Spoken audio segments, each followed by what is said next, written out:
ओम शांति। 15 नवंबर 1966 का प्रातः क्लास चल रहा था। पहले पेज की मध्यादि में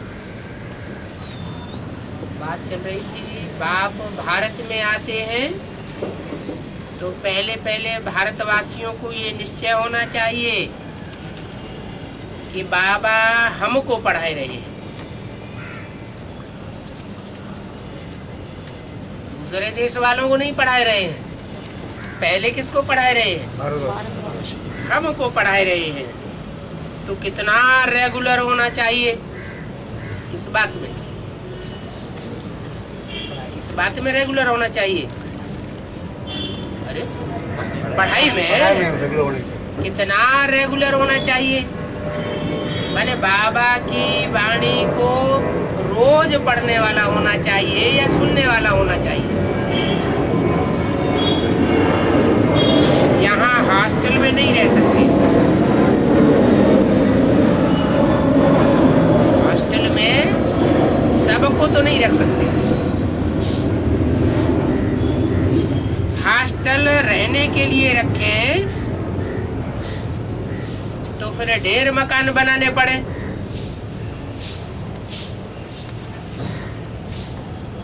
ढेर मकान चाहिए।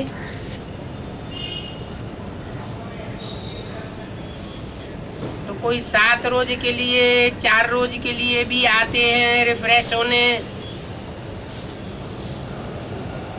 तो भी तो मकान आदि चाहिए ना। बाप कहते हैं कृष्ण व्यवहार में रहते सिर्फ बाप को याद करो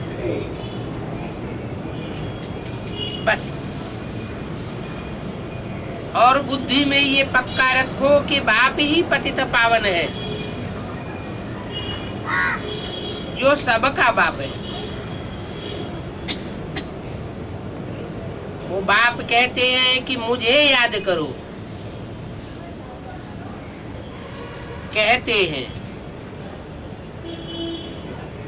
कहते हैं माना मुख है या मुख लिया है, और जिस मुख से कहते हैं वो मुख के द्वारा मुझे याद करो। मुझे माना कहने वाला कौन है?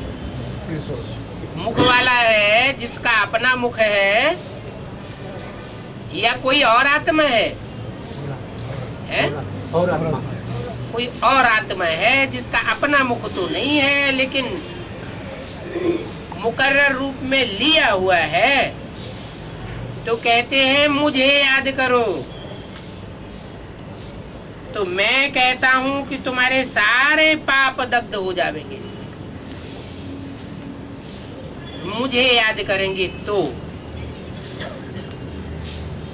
पहले तो ये बात लिखवा लेना चाहिए। क्या कि बरोबर हम शिव बाबा की संतान है, संतान है, थे नहीं, बरोबर अभी भी हम संगम युग में किसकी संतान है? शिव बाबा की संतान है। ये लिखा लेना चाहिए।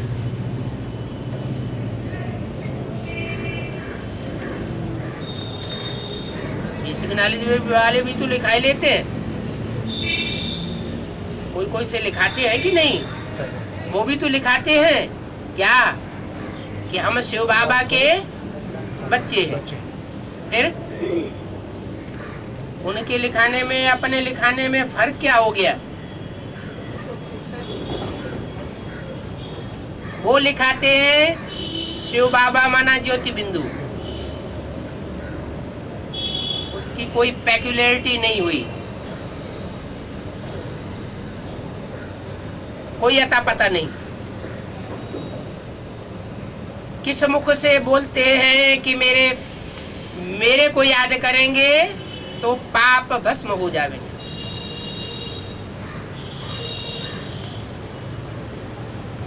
और यहाँ तो लिखाया जाता है नाम रूप धाम गुण कर्तव्य सारी बातें बताई जाती हैं। अगर ये लिख करके देते हैं और अंत तक निभाते हैं तो फिर विश्व के मालिक बनने के अधिकारी बन जाते हैं।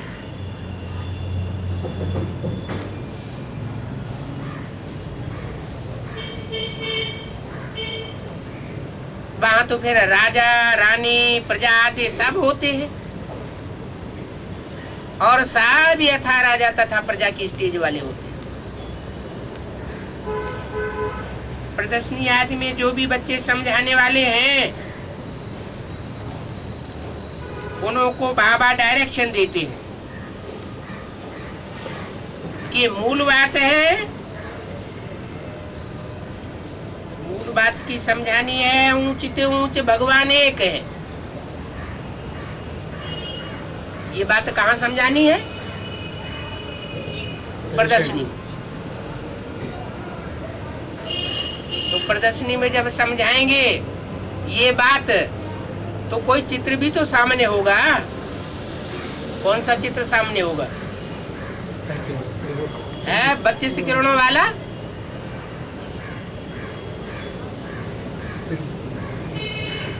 बत्तीस किरणों वाला ज्योति बिंदु शिव बावला, वो ऊंचते ऊंचे है,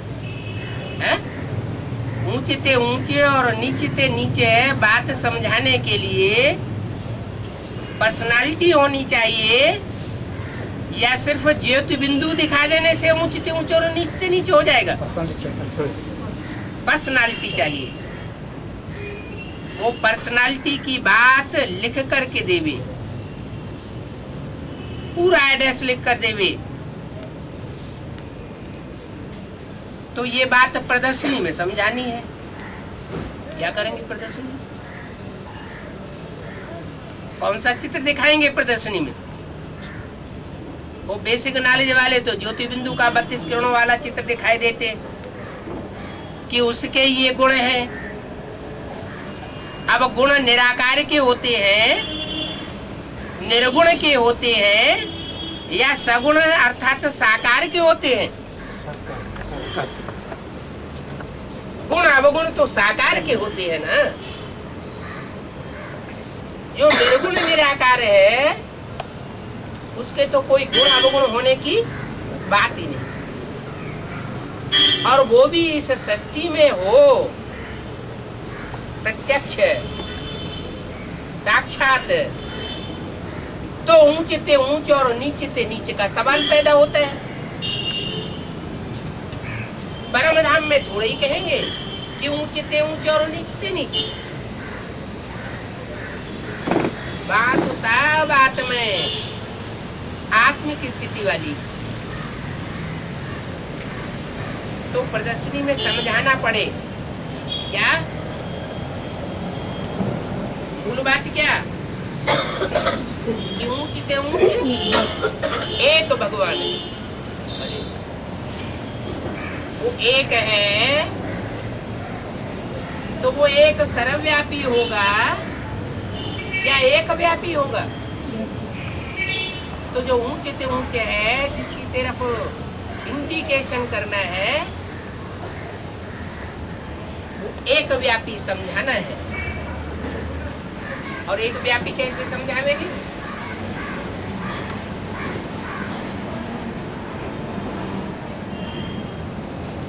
क्या दादा लिंगराज ब्रह्मा का चित्र सामने रख देंगे और बतावेंगे किसमें व्यापी है? तो था, व्यापी नहीं था क्योंकि टेम्परेरी पार्ट बजाया, मुकर्रर के रूप में पार्ट नहीं बजाया और वो भी गया।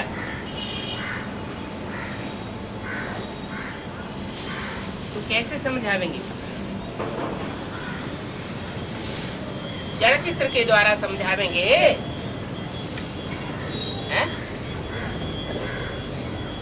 जड़ चित्र तो ब्रह्मा का भी रखने के लिए मना कर दिया। क्या ये भक्ति मार्ग में जैसे गुरुओं का चित्र डाल देते हैं, ऐसे चित्र रखने की दरकार नहीं है।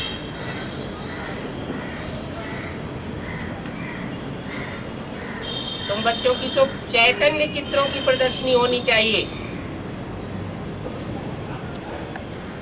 ब्रह्मा का तो कोई भी ऐसा चैतन्य या जड़ चित्र नहीं है जिसमें वो निराकारी स्टेज वाला प्रत्यक्ष हुआ हो। जैसे धर्म पिताएं हैं, क्राइस्ट है, महात्मा बुद्ध है, गुरु नानक है, उनका चेहरा देखने से ही पता चलता है कि इस दुनिया में उनकी आत्मा मौजूद नहीं है, निराकारी धाम के वासी हैं। निराकारी स्टेज प्रत्यक्ष झलकती। उन धर्म पिताओं ने भी अपना बाप को ही माना है, जिसको वो गॉड फादर कहते हैं। तो धर्म पिता ही निराकारी स्टेज वाले हैं, तो उन ऊंचे ऊंचे धर्म पिताओं का जो बाप होगा वो तो कितना निराकारी स्टेज वाला होगा। और उसके निराकारी चरित्र की यादगार चित्र भी भक्ति मार्ग में मिल रहे होंगे। जैसे बुद्ध, क्राइस्ट, गुरु नानक के चित्र मिलते हैं तो उनकी निराकारी स्टेज की यादगार है। ऐसे ही सारी मनुष्य सृष्टि का जो पिता है, सर्व आत्माओं का जो पिता है, वो भी निराकारी स्टेज में उसका चित्र उपलब्ध होना चाहिए।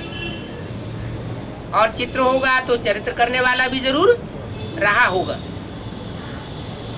आदि में रहा होगा, सृष्टि के आदि में, तो सृष्टि के अंत में भी वो प्रत्यक्ष होगा। जो आदि में सो अंत में। तो प्रदर्शनी में समझाना चाहिए। जो समझा हुआ होगा वो इशारा देगा, इंडिकेट करेगा। जो खुद ही समझा हुआ नहीं होगा तो वो दूसरों को भी इशारे से समझा ही नहीं सकता, बता ही नहीं सकता। तो समझाने वाले बच्चों को आगे आना चाहिए। ये मूल बात है समझाने की। वो ही ज्ञान का सागर पतित पावन है।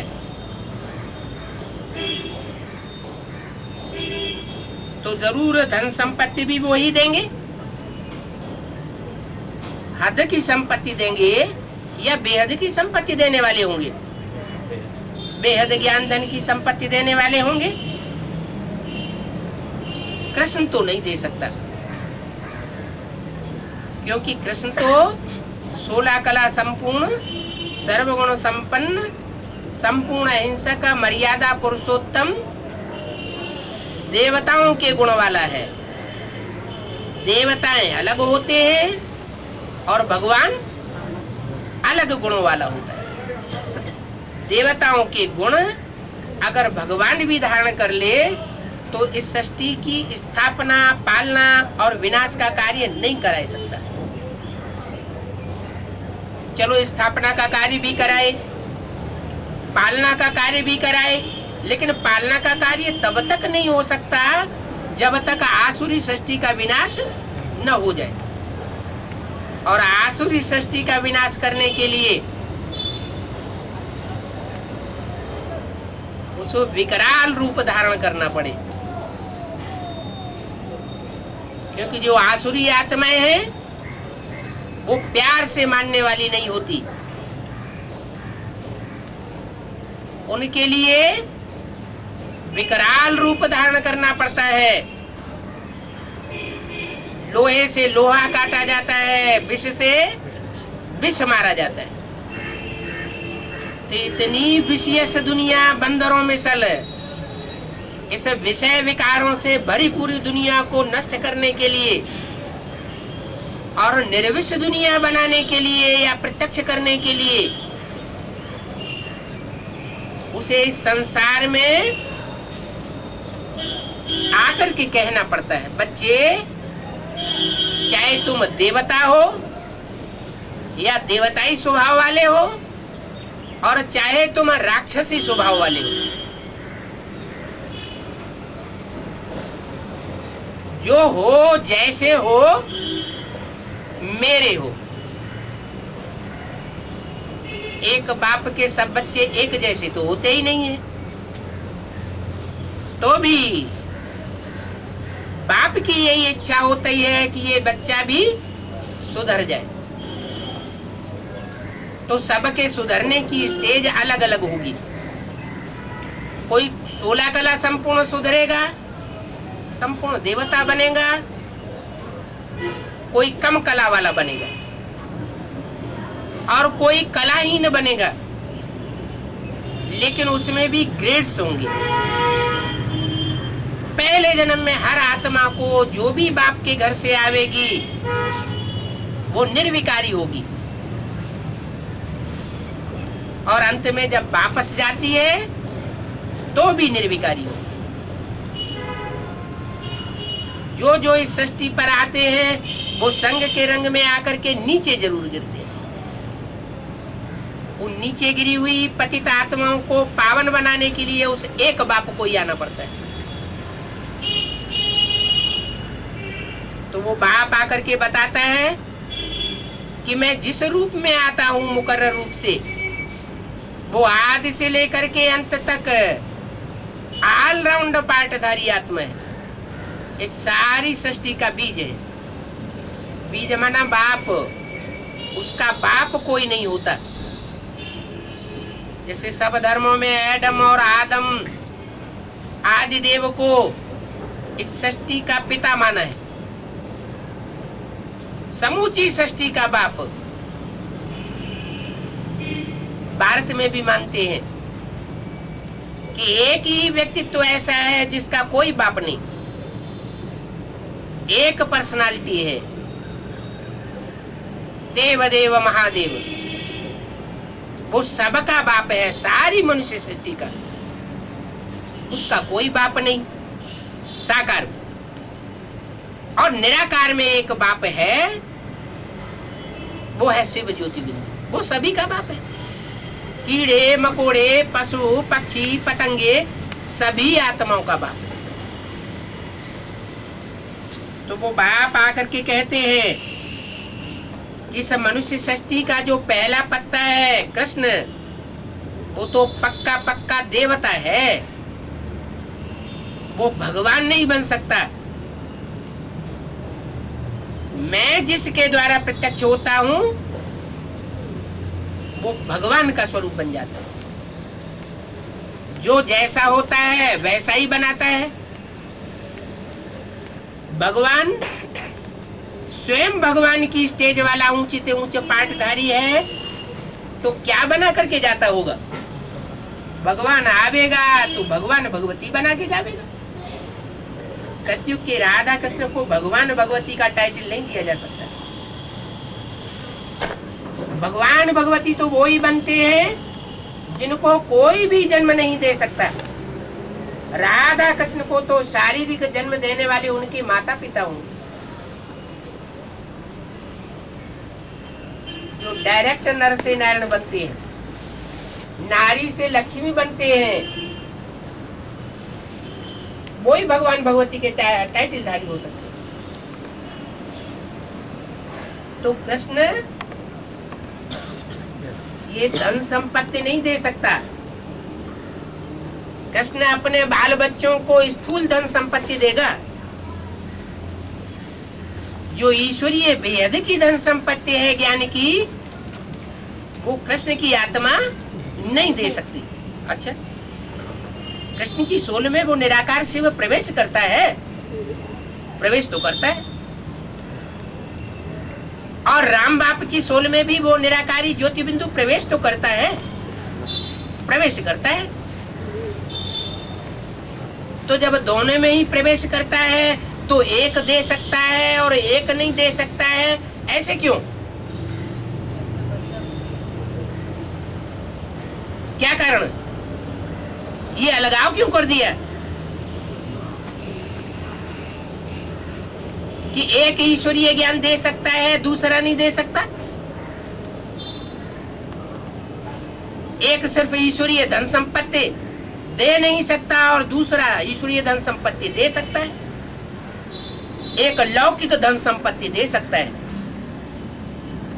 माने कृष्ण की सोल बच्चों को क्या दे करके जा सकती है? लौकिक धन संपत्ति देकर जा सकती है, लेकिन अलौकिक धन संपत्ति देकर नहीं जा सकती।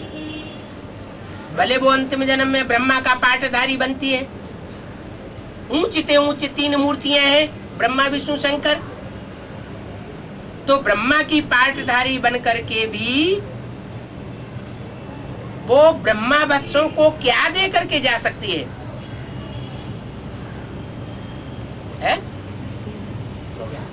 ईश्वरीय धन संपत्ति नहीं देकर जा सकती, नहीं दे करके जा सकती। क्यों? क्योंकि जो भी ईश्वरीय धन संपत्ति निराकार शिव ने उसमें प्रवेश करके दी बच्चों को या उसे, उसकी उगार नहीं उसने नहीं की। जैसे गाय होती है ना, खाने के बाद क्या करती है? उगारती है, चबाती है। तो वो मनन चिंतन मंथन की प्रक्रिया में नहीं गुजरा। जब मनन चिंतन मंथन ही नहीं किया तो वो ईश्वरीय ज्ञान उनका अपना बना ही नहीं। वो ज्ञान सिर्फ जानकारी बन करके रह गई, लेकिन अनुभवी जीवन में नहीं उतर सकी। तो जो खुद धारण नहीं कर सकता है वो अपने बच्चों को भी, रचना को भी नहीं दे सकता। तो जो भी ब्रह्मा कुमार कुमारी हुए बेसिक नॉलेज वाले, उन्होंने ब्रह्मा से क्या प्रॉपर्टी ली? ईश्वरीय ज्ञान की प्रॉपर्टी ली या सिर्फ महलमाड़ियों अटारियों की प्रॉपर्टी ली? सुखधाम, शांतिधाम, डायमंड हाल की प्रॉपर्टी ली या ईश्वरीय ज्ञान की प्रॉपर्टी ली? क्या लिया? जोनल इंचार्ज बन गए, वर्ल्ड सेवाधारी का टाइटल ले लिया, यहाँ तक कि वर्ल्ड मदर का भी टाइटल अखबारों में छपाई लिया। लेकिन ईश्वरीय ज्ञान की धन संपत्ति, जिसके लिए मुरली में बोला है कि मैं जो ज्ञान रतन तुम बच्चों को देता हूं, अगर इसको तुम धारण करेंगे मन बुद्धि में, तो यही ईश्वरीय ज्ञान रतन भविष्य के जन्मों में स्थूल रतन बन जाएंगे और जन्म जन्मांतर काम आवेंगे। तो चाहे वो ब्रह्मा की सोल हो, चाहे वो वैष्णवी की सोल हो, वो जब तक मनन चिंतन मंथन करके उस ज्ञान को अपना न बनाए,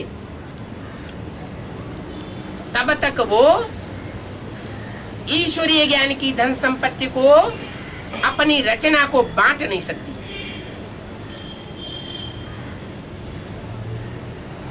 जिसे विष्णु देवता का टाइटल मिलता है, वो आत्मा भी तब बांटने की योग्य बनती है जब पहले उस ज्ञान की संपत्ति को मनन चिंतन मंथन करके स्वीकार कर ले। खुद मनन चिंतन मंथन करके स्वीकार करेगी तो दूसरों को बांटने की भी अधिकारिणी बन सकती है।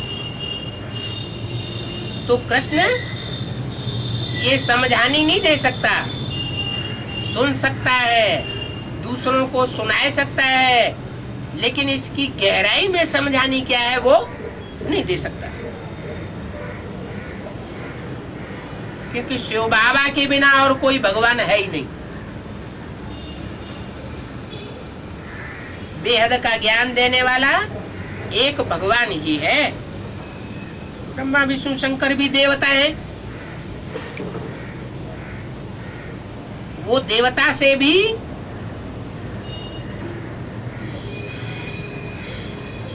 ऊंचे उठ करके महादेव बन सकते हैं।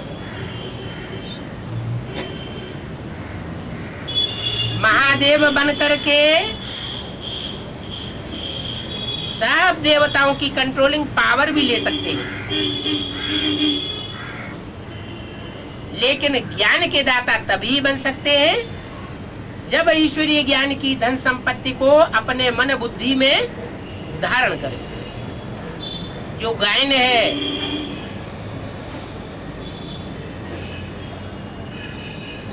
कि भाग्यशाली रथ भगीरथ ने लंबे समय तक तपस्या की, तो वो ज्ञान गंगा उनके मस्तक में समा गई, लेकिन बाहर नहीं आई। दोनों बातें होनी चाहिए।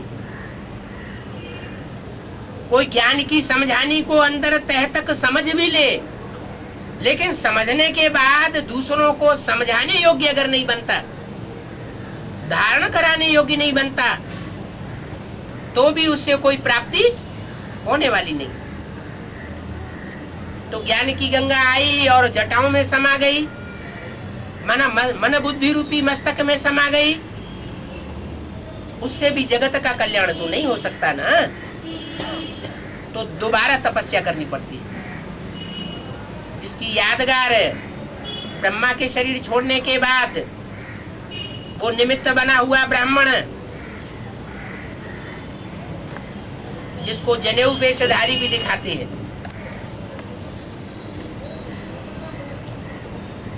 मनुष्य सृष्टि का पहला ब्राह्मण दिखाते हैं। सनत कुमार के रूप में दिखाते हैं। ऊंचे ऊंचे ब्राह्मण बनता है सो ऊंचे ऊंचे देवता बनता है। ऊंचे ऊंचे ब्राह्मण संगम युग में सो ऊंचे ऊंचे देवता स्वर्णिम सतयुगी दुनिया में, नई दुनिया में महादेव के नाम से प्रत्यक्ष होता है। उसको फिर टाइटल मिलता है भगवान भगवती का। वास्तव में तो भगवान एक ही होता है। भगवान कोई प्रवृत्ति वाला नहीं होता है। अकेला है तो भगवान है,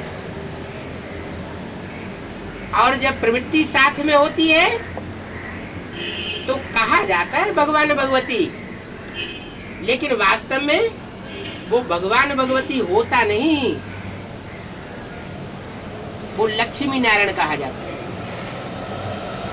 तो बोला शिव बाबा के बगैर और कोई भगवान हो नहीं सकता। सतयुग में है ही दैवी गुणों वाले मनुष्य, और यहाँ कलयुग में है आसुरी गुणों वाले मनुष्य। ये भी परिचय समझाई देना चाहिए कि दैवी गुणों वाले मनुष्य में भगवान आता है, या आसुरी गुणों वाले पतित मनुष्य में भगवान आता है। भगवान का काम क्या है? देवताओं को देवता बनाना, या पतितों को पावन बना करके, पतित मनुष्यों को पावन बना करके देवता बनाना। वो तो पतितों को पावन बनाने वाला आता है। तो पहले पहले ऐसे बाप का परिचय देना चाहिए। भिन्न भिन्न युक्तियां विचार सागर मंथन करके ऐसी ऐसी युक्तियां निकालनी चाहिए, और बाबा को बताना चाहिए कि बाबा ऐसे ऐसे समझानी देने से बहुत प्रभावित होते हैं। तो उनको ऐसे ऐसे प्रकार से समझाना चाहिए, पहले से ही ऐसी सेटिंग करके रखना चाहिए कि वो कोई प्रश्न उठा ही न सके। प्रश्न उठाने वाले के वाइब्रेशन को समझाने वाला पहले से ही पकड़ ले कि ये प्रश्न उठाने जा रहा है, इसको इस तरीके से पहले से ही जवाब दे दिया जाए। एक तरफ संकल्प उठे और दूसरी तरफ संकल्प प्रश्न चिन्ह का उठने के साथ ही साथ वाणी में उसका जवाब दे दिया जाए। अगर कहीं फिर भी मुझते हो तो बाप तो बैठा हुआ है ना, पूछ सकते हो। क्या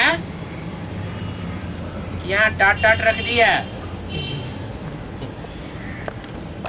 क्या काट दिया? क्या बात काट दी? बैठा हुआ है ये काट दी, डॉट डॉट रख दिया। कहीं फिर भी मुझते हो डॉट डॉट पूछ सकते हो। किससे पूछ सकते हैं? कौन बताएगा? दीदी दादी दादाएं बताएंगी? वो तो कहेंगे गेट आउट, शंकर पार्टी से आ गए। तुम्हारा तीसरा नेत्र खुल रहा है, यहाँ तो सब बंद नेत्र वाले गांधारी चाहिए। धृतराष्ट्र चाहिए, सोजरों का यहाँ काम नहीं। सारी दुनिया तो अंधी है ही, हम उस अंधी दुनिया के सरदार बन करके दिखावेंगे। बाप कहते हैं ऐसी बात नहीं है। जब तक तुम पतित मनुष्य से देवता नहीं बनते हो, जब तक तुम्हारा पूरा देहभान छूटता नहीं है, जब तक तुम जीते जी देहभान से मरे नहीं हो, तब तक तुम्हें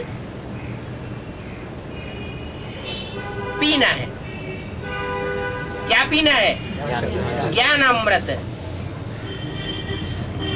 ज्ञान अमृत को ही सच्चा गीता ज्ञान कहा जाता है। अमृत तब बनता है जब मंथन किया जाए।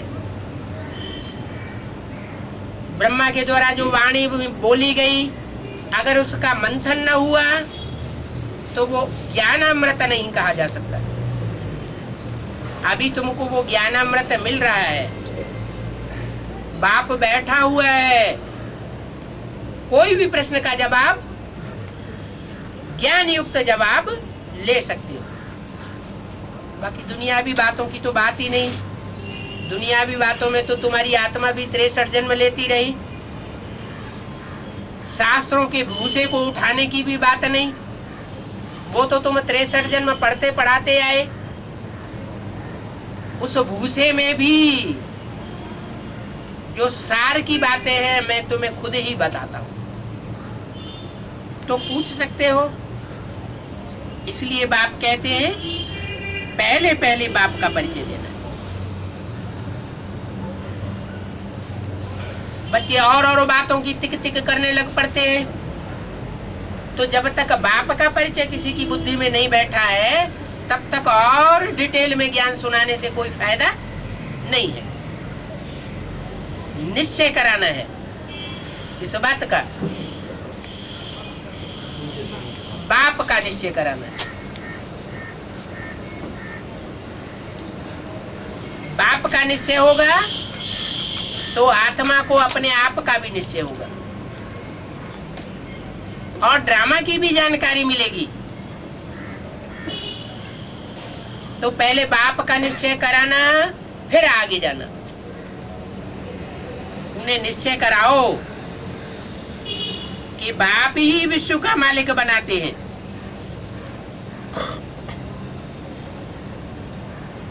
बरोबर ये लक्ष्मी नारायण विश्व के मालिक थे।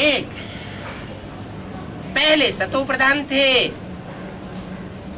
फिर कलयुग अंत में आकर के तमो प्रधान बनते हैं। कब बनते हैं तमो प्रधान? कलयुग के अंत में आकर के। बहुत जन्मों के अंत के भी अंत के जन्म में कोई ऐसी आत्मा भी है जो द्वापर युग से ही तमो प्रधान बन जाती है? कोई नहीं है? इस्लाम धर्म की जो आत्माएं हैं, जो इस्लाम धर्म में कन्वर्ट होती हैं, उन्होंने जरूर संगम युग में ऐसा कोई ज्ञान लेने के बावजूद भी पार्ट बजाया है, जिसके आधार पर वो द्वापर युग शुरू होते ही, भले सतयुग त्रेता में भी जन्म लेती है, कम कलाओं की बनती है देवता, लेकिन द्वापर युग शुरू होते ही इतनी तमो प्रधान बन जाती है कि उनमें ऊपर से आने वाली आत्माएं धड़ाधड़ प्रवेश करना शुरू कर देती। क्योंकि ऊपर से आने वाली आत्माओं को किसमें प्रवेश करना है? सतो प्रधान में प्रवेश करना है या तमो प्रधान पतित में प्रवेश करना है? पतित में प्रवेश करना है। और सबसे जास्ती पतित कामी बनते हैं या क्रोधी बनते हैं? है? सबसे जास्ती पतित बनते हैं कामी, व्यभिचारी। तो इस्लाम धर्म की जो आत्माएं हैं वो आदि से ही, द्वापर युग के आदि से ही इतनी व्यभिचारी होती हैं कि भाई बहनों में भी शादी रचाती है।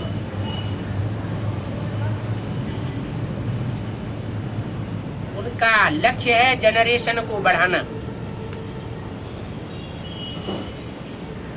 तो ऐसी आत्माएं जो द्वापर के आदि से ही सबसे पहले पतित बनती है। सूर्यवंशी आत्माएं आखिरी जन्मों में पतित बनती है और इस्लाम वंशी आत्माएं जो इस्लाम धर्म में कन्वर्ट होती है वो द्वापर के आदि से ही पतित बनना शुरू हो जाता है। तो सबसे जास्ती कौन सी ऐसी आत्माएं होंगी जिनमें ज्यादा से ज्यादा आत्माओं का, ऊपर से आने वाली आत्माओं का बार बार प्रवेश हो? 33 करोड़ देवताओं में से प्रत्येक आत्मा में, प्रत्येक देवात्मा में ऊपर से आने वाली सोल प्रवेश करती है।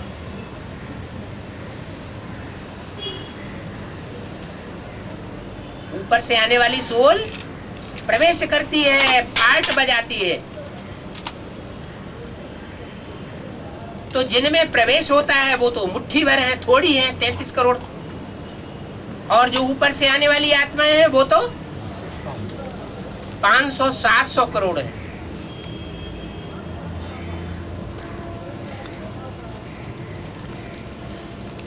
तो कोई कोई आत्मा ऐसी भी तो होंगी जिनमें बार बार प्रवेश हो। वो कौन सी आत्माएं होंगी? जो बार बार पतित तामसी स्टेज में पहुंच जाती है। इस्लाम धर्म की आत्मा, उनमें सबसे जास्ती प्रवेशता होती है। इसलिए वो आत्माएं जन्म जन्मांतर की ऐसे स्वभाव वाली है कि वो भूत प्रेतों को ही मानती है, फरिश्ताओं को मानती है। ऊंची स्टेज वालों को मानेंगी तो फरिश्ताओं को मानेंगी, नहीं तो नीची नीची स्टेज वाले भूत प्रेतों को भी मानेंगे। उनके अंदर ये जन्म जन्मांतर का मादा है कि भूत प्रेतों की पूजा करो। तो जिन आत्माओं के अंदर जन्म जन्मांतर का मादा होगा, भूत प्रेतों की पूजा करो, भूत प्रेतों को कंट्रोल करने वाले तांत्रिकों की पूजा करो। क्योंकि तांत्रिक जो होते हैं, जो बनते हैं, वो खुद भी भूत प्रेत बनते हैं।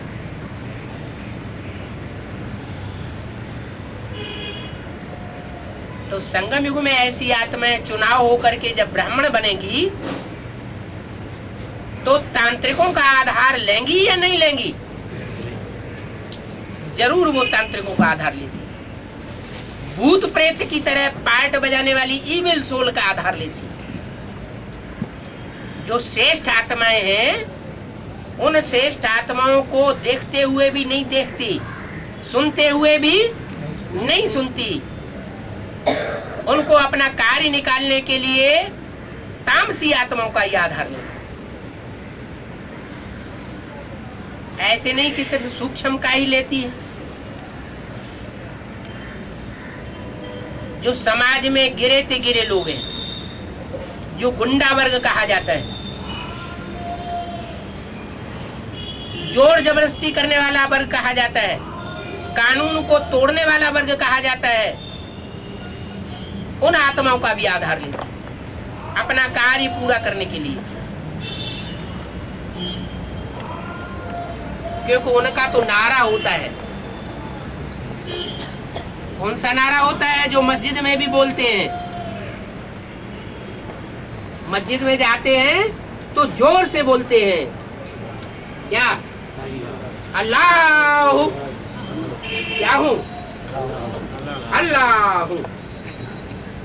मैं हूं अल्लाह। तो अपने को अल्लाह साबित करने के लिए कोई भी गुरु बना लेती, उनके आधार पर चलने लग पड़ती है। बाप कहते हैं अल्लाह माने ऊंचा, ऊंचे ते ऊंचा तो मैं हूं, क्योंकि मैं हर धर्म की आत्माओं को जो पतित बन पड़ती हैं, उन पतित बनी हुई आत्माओं को मैं पहचानता हूं कि कौन आदि में श्रेष्ठ थी और किस कैटेगरी में श्रेष्ठ थी। उन आत्माओं को मैं उठा करके फिर ऊंची बनाता हूं। जो पतित तमो प्रधान बन जाते हैं, उनको भी आकर के ऊंचा उठाता हूं। मैं आकर के कहता नहीं हूं क्या कि मैं अल्लाह हूं। अगर मैं कहूं कि मैं भगवान हूं, तो मुझे छोटे रूप में आना चाहिए या बड़े रूप में आना चाहिए? महान बन करके आना चाहिए या साधारण रूप में आना चाहिए? अगर मैं ये मुख से कहूं कि मैं भगवान हूं, मैं भगवान आया हुआ हूं, तो मुझे गुप्त रूप में आना चाहिए या प्रत्यक्ष रूप में आना चाहिए?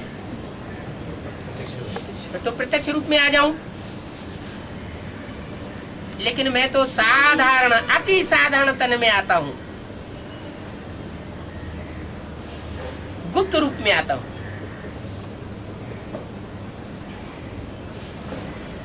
गुप्त रूप में आता हूं इसलिए कि जो मनन चिंतनशील आत्माएं हैं, बुद्धिमान बाप के जन्म जन्मांतर के बुद्धिमान बच्चे हैं, उनको छांट करके मुझे अलग करना है, छटनी करनी है। वो बच्चे मुझे पहले पहचानते हैं। तो विदेशी बच्चे पहले पहचानेंगे या स्वदेशी बच्चे पहले पहचानेंगे? हैं? कलयुग के अंत में भारत में धृतराष्ट्र का राज्य हो जाता है या युधिष्ठिर का राज्य होता है? धृतराष्ट्र का राज्य हो जाता है। यथा राजा तथा सारी प्रजा। अंधे की औलाद क्या बन जाते हैं? अंधे हो जाते हैं। तो भारतवासी तो सारे अंधे हो जाते हैं। उत्तर भारत के मुकाबले दक्षिण भारत को विदेशी बताया। तो उत्तर भारत वाले अंधे हुए या दक्षिण भारत वाले अंधे हुए? कौन अभी अंधे की लिस्ट में होगा संगम युग में, वर्तमान संगम युग में? और कौन सोजरे की लिस्ट में होंगे नंबरवार? दक्षिण भारत में। क्यों? क्योंकि दक्षिण भारत का वो प्रदेश जो समुद्र के नजदीक है, वो सारा विनाश के काल में डूब जाता है। और विदेश भी, अमेरिका, ऑस्ट्रेलिया, जो भी दूसरे बड़े बड़े महाद्वीप हैं भारत के अलावा, वो सब समुद्र के अंतराल में डूब जाते हैं। क्यों डूब गए?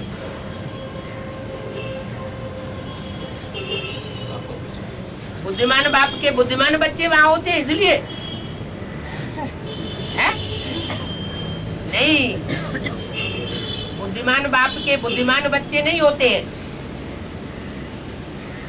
जो जन्म जन्मांतर दक्षिण भारत में जन्म लेती है,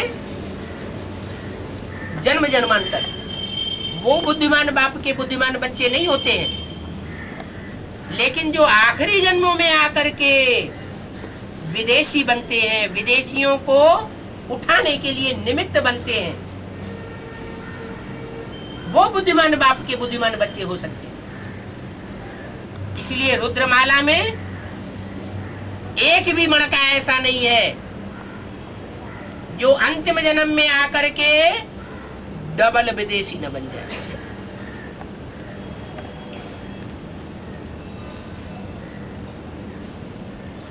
क्योंकि अगर भारतवासी होगा तो धृतराष्ट्र की औलाद होगा,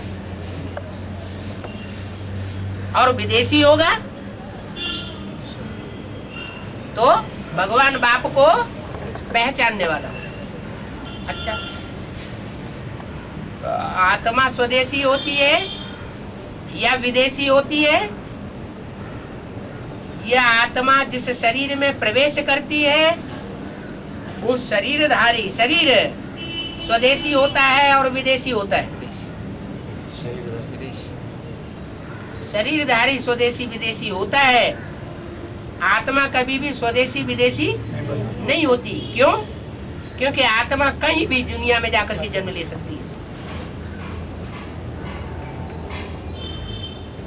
तो जो आत्मा कहीं भी जाकर के जन्म ले सकती है, उसके लिए ये नहीं कहा जा सकता कि ये स्वदेशी है या विदेशी है।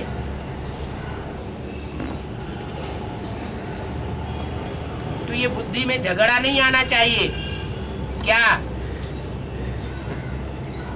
कि हम तो इस जन्म में आकर के दक्षिण भारत में पैदा हुए, विदेश में पैदा हुए, इसलिए हम विदेशी हैं। अरे आत्मा विदेशी है या शरीर विदेशी है? शरीर विदेशी है। आत्मा तो हमारी पूर्व जन्मों में 83 जन्मों में भी 82 जन्मों में भी शुद्ध भारतवासी हो सकती है। अनेक जन्म हमने भारत में लिए हैं, ऐसा शुभ संकल्प क्यों नहीं आ सकता? आ सकता है या नहीं आ सकता है? आ सकता है। हाँ, इसकी पहचान भी कुछ होगी, कुछ पहचान होगी या नहीं होगी? है?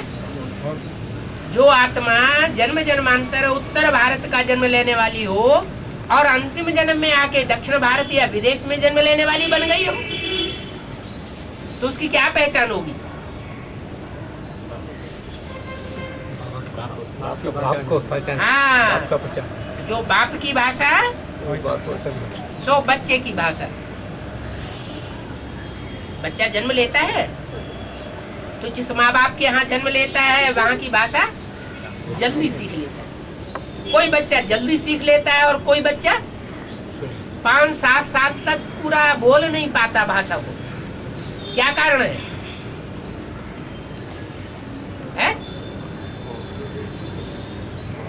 क्या कारण हुआ कि कोई बच्चा जल्दी सीख लेता है, कोई बच्चा अपने माँ बाप की भाषा को जल्दी नहीं सीख पाता, लंबे समय में सीख पाता है। कारण क्या हुआ? कि पूर्व जन्मों का उसका हिसाब किताब कुछ ऐसा है। अगर अनेक जन्मों का हिसाब किताब उस भाषा का होगा तो जल्दी सीख लेगा। तो ये भी पहचान हो गई क्या? भले कोई आत्मा आखिरी जन्म में आकर के दक्षिण भारत में जन्म लेती है, लेकिन बाप का ज्ञान लेने के बाद जल्दी से हिंदी सीख लेती है, तो वो आत्मा भारतवासी हुई या विदेशी हुई? भारतवासी हुई। जैसे गाय का बच्चा होता है, पैदा होते ही तैरना सीख जाता है। कौन सिखाता है? पैदा होते ही दूध पीना सीख जाता है। कौन सिखाता है? जन्म जन्मांतर के संस्कार है ना। तो ऐसे ही आत्माओं में संस्कार भरे हुए हैं। जो आत्माएं जन्म जन्मांतर कृष्ण के साथ रही होंगी वो कृष्ण के संस्कार धारण करती है। जो आत्माएं जन्म जन्मांतर राम के साथ रही होंगी वो राम के संस्कार धारण करती है। जो बच्ची होती है तो माँ का पल्ला पकड़ती है, और बच्चा होता है तो बाप का पल्ला पकड़ता है। तो बताया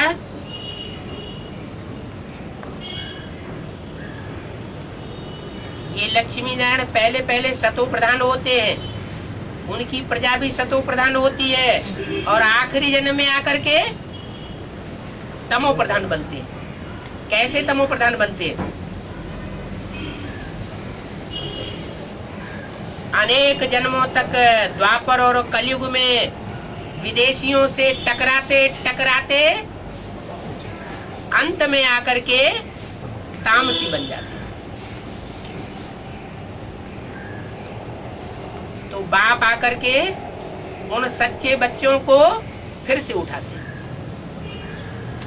कि ये मेरे सच्चे बच्चे हैं, जो जन्म जन्मांतर जिन्होंने ये व्रत धारण किया, स्वधर्मे निधनम से परधर्मो भयावह, अपने धर्म में अपने बाप के द्वारा स्थापन की हुई धारणा में रहना अच्छा है,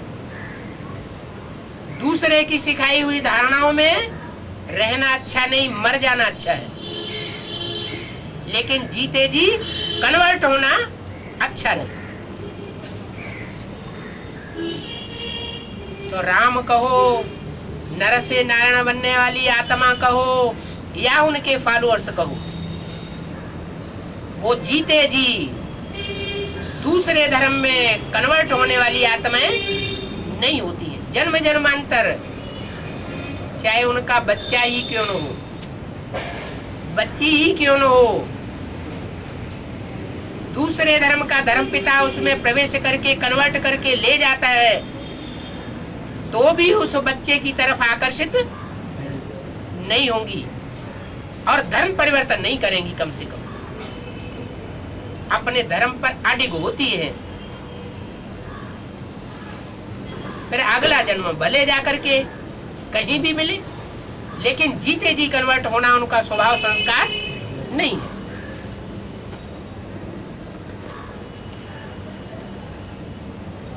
तो तुम बच्चे मुझे याद करोगे तो सतो प्रधान फिर से बन जाओगे। भले कोई भी धर्म वाला हो, ये संदेश सबके लिए है। क्या एक बाप को याद करेंगे, एक व्यापी बाप को याद करेंगे, जो एक मुकर्रर रथ में आकर के संसार में प्रत्यक्ष होता है, तो तमो प्रधान से सतो प्रधान देवता बन जाए। उस गॉड फादर को कहते ही हैं लिबरेटर, लिबरेट करने वाला है, स्वतंत्रता दिलाने वाला है, परतंत्रता से दूर ले जाता है। क्या शिक्षा देते हैं? बच्चे स्वाधीन बनना है, आधीन नहीं बनना है। स्वतंत्रता के सम्राट में आकर के प्रवेश करता हूं। क्या होगा उसका नारा? स्वतंत्र रहो और दूसरी आत्माओं को भी स्वतंत्र रहने, भले अपनी पत्नी ही क्यों नहीं। इस लास्ट जन्म में अपनी पत्नी ही क्यों न है, बच्चा ही क्यों न है, तो भी उसके ऊपर कोई जोर जबरदस्ती नहीं करना है। उसे सोचने का, उसे करने का, देखने सुनने का पूरा मौका देना चाहिए। तब कहेंगे रूहानी बाप के रूहानी बच्चे। अगर बाहुबल का प्रयोग करते हैं, धन बल का प्रयोग करते हैं, अपने मान मर्तबे का प्रयोग करते हैं, उन बाल बच्चों बीवी को कन्वर्ट करने के लिए, अपने जैसा बनाने के लिए, तो रूहानी बच्चे नहीं है। रूहानी बच्चे कौन सी ताकत का उपयोग करेंगे? जिस्मानी ताकत लगावेंगे? नहीं, रूहानी ताकत लगाएंगे। तब साबित होगा ये आत्मा आत्मा भाई भाई है। आत्मा आत्मा भाई भाई माना चाहे पत्नी ही क्यों न है, तो भी क्या है, हमारा भाई है। बच्चा ही क्यों न है, बच्ची ही क्यों न है, तो भी हमारा भाई।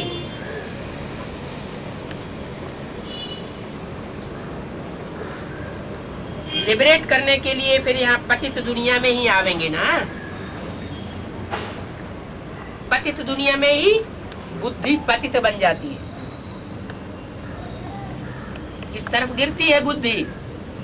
देह की तरफ गिरती है या आत्मा की तरफ गिरती है? देह की तरफ आकर्षित होने लगती है, बार बार आकर्षित होती है। कितनी प्रैक्टिस करते हैं कि देह याद ना आए, देह के संबंधी याद ना आए, फिर भी देह की तरफ बुद्धि जाती है।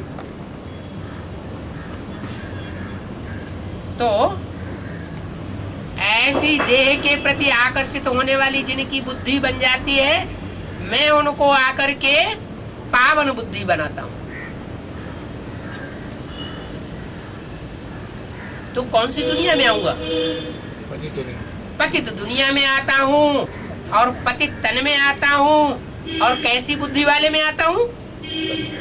है पतित बुद्धि। जिसमें आता हूं उसकी कोई यादगार भी बनाते होंगे? कोई यादगार नहीं। क्या यादगार? अरे जिसमें आता हूं उसकी कोई यादगार बनाते हैं या नहीं बनाते हैं? शिवलिंग, लिंग में बिंदु है, निराकार ज्योति बिंदु शिव की यादगार, और बिंदु जिस लिंग में दिखाया जाता है वो लिंग है पतित तन की यादगार। सतयुग में और सतयुग के आदि में वो ऊंचे से ऊंचा है, बहुत वैल्यूबल है।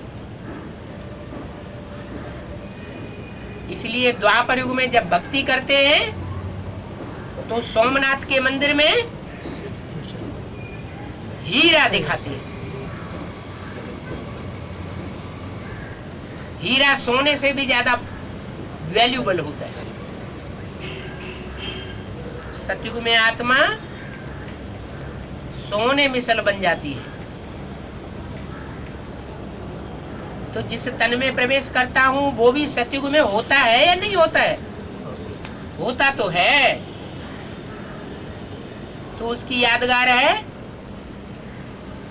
सतयुग की यादगार है या सतयुग की शूटिंग की यादगार है? सतयुग की शूटिंग की यादगार है स्वर्णलिंग। त्रेता युग की शूटिंग की यादगार है रजत लिंग बनाते रहे, और द्वापर युग की शूटिंग की यादगार है ताम्रलिंग, और कलयुग की शूटिंग की यादगार है पत्थर का लिंग। पत्थर बुद्धि बन जाता है। कोई बात है, कोई ऐसा तामसीपना है, पतितपना है जिस बात में पत्थर बुद्धि होता है। ऐसे पत्थर बुद्धि में प्रवेश करके संग के रंग से उसको क्या बनाता हूँ? पारस बनाई देता हूँ। पत्थर बुद्धि की निशानी क्या होगी और पारस बुद्धि की निशानी क्या होगी? कैसे पता चले कि पत्थर बुद्धि है और पारस बुद्धि है? कोई निशानी होगी या नहीं होगी? है? नहीं होगी। क्या चिंतन नहीं कर है? मानक चिंतन नहीं कर। अरे पारस का मिसाल दिया जाता है। पारस जैसा कोई पत्थर होता थोड़े ही है कि उस पत्थर को लोहे के साथ जोड़ दिया जाए तो सोना बन जाएगा। ऐसा कोई पत्थर होता है क्या? ये तो सिर्फ मिसाल दिया जाता है कोई आत्मा के लिए, कि कोई आत्मा है जो पारस बुद्धि बन जाती है। पारस बुद्धि बन जाने के कारण जिन जिन पत्थर बुद्धि लोहे जैसी आयरन एज आत्माओं के संपर्क संसर्ग में आता है उनको कन्वर्ट कर देता है।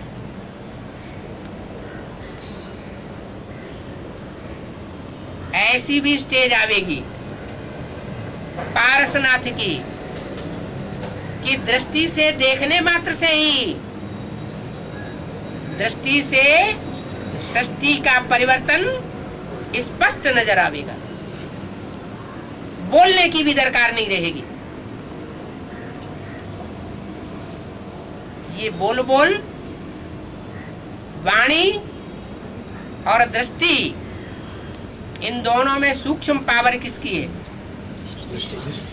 दृष्टि की सूक्ष्म पावर है और वाणी की इतनी सूक्ष्म पावर नहीं है जितनी दृष्टि की सूक्ष्म पावर है। कर्मेंद्रियों की भी सूक्ष्म पावर नहीं कहेंगे, स्थूल पावर कहेंगे। तो दृष्टि से सृष्टि सुधरती है। कहते हैं गुरु जी की कृपा दृष्टि चाहिए। अब वो गुरु लोग तो सदगति करते नहीं है, उनकी खुद की भी दुर्गति होती है और अपने फॉलोअर्स की भी दुर्गति के निमित्त बनती है। तो ये यादगार किसकी है? जो कहते हैं गुरु जी की कृपा दृष्टि चाहिए है? वास्तव में जो इस सृष्टि पर आकर के असली गुरु बनता है, सदगुरु बनता है, सत माना सच्चा, वो सदगुरु की ही यादगार है कि 1 सेकंड की दृष्टि के लिए आत्माएं तरसती है, तड़पती है, वर्षों भी तड़पती है, तब कहीं जाकर के उनको 1 सेकंड की दृष्टि मिलती है और वो सदगति को प्राप्त कर लेती है। सदगति भी सन्मुख आकर के जो सदगति होती है वो सबसे श्रेष्ठ गाई हुई है। उसके लिए बोला है शास्त्रों में भी, सन्मुख होय जीव मोहि जबहि, जन्म कोटि अघ मन पाप नासय तबहि। कोई जीवात्मा मेरे सन्मुख हो जाती है, जब सन्मुख हो जाती है उसके अनेक जन्म के पाप क्षीण हो जाते हैं। तो सन्मुख मिलन की यादगार बनाई हुई है। एक होता है अव्यक्त मिलन और एक होता है व्यक्त मिलन। व्यक्त मिलन में भी एक होता है सन्मुख और एक होता है विमुख। कोई सन्मुख तो आ गया, प्रैक्टिकल में साकार में देखने में आता है कि सन्मुख आ गया, लेकिन मन के अंदर बुखार भरा हुआ हो तो उसे सन्मुख कहेंगे या विमुख कहेंगे? वो सन्मुख आते हुए भी विमुख की कोटि में गिना जाता है। तो सन्मुखी की बात बताई, प्रैक्टिकल में भी सन्मुख हो और अंदर से भी सन्मुख हो, विमुख विपरीत संकल्प चलाने वाला न हो। तो ऐसे की मुक्ति और जीवन मुक्ति 21 जन्म की तो होनी ही है।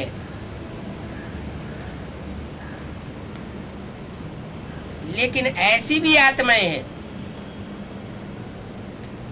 जो पूरे 84 जन्म के लिए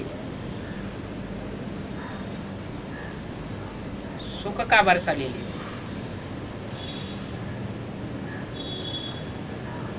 1-2 जन्म कम हो सकता है, लेकिन मनसा का सुख कम नहीं होगा। इसलिए मुरली में बोला, कोई कोई बच्चे हैं जो 82-83 जन्म भी सुख में रहते हैं।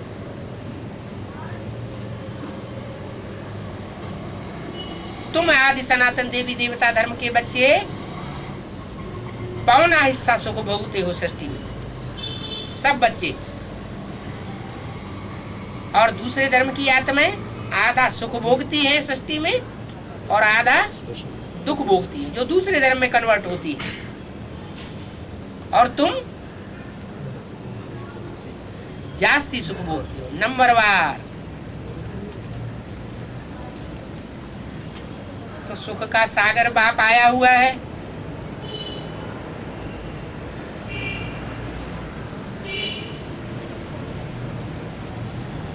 सागर है तो भरपूर लेना चाहिए या अधूरा लेना चाहिए? गीत गाते रहते हैं, तू प्यार का सागर है, तेरी एक बूंद के प्यासे हम। अरे सागर है तो सागर में, सुख के सागर में समाये जाना चाहिए या बूंद बूंद के प्यासे होना चाहिए? इसका मतलब वो सागर इस सृष्टि पर आता तो है, लेकिन कोई को लेना आता है और कोई को लेना नहीं आता है। ओम शांति।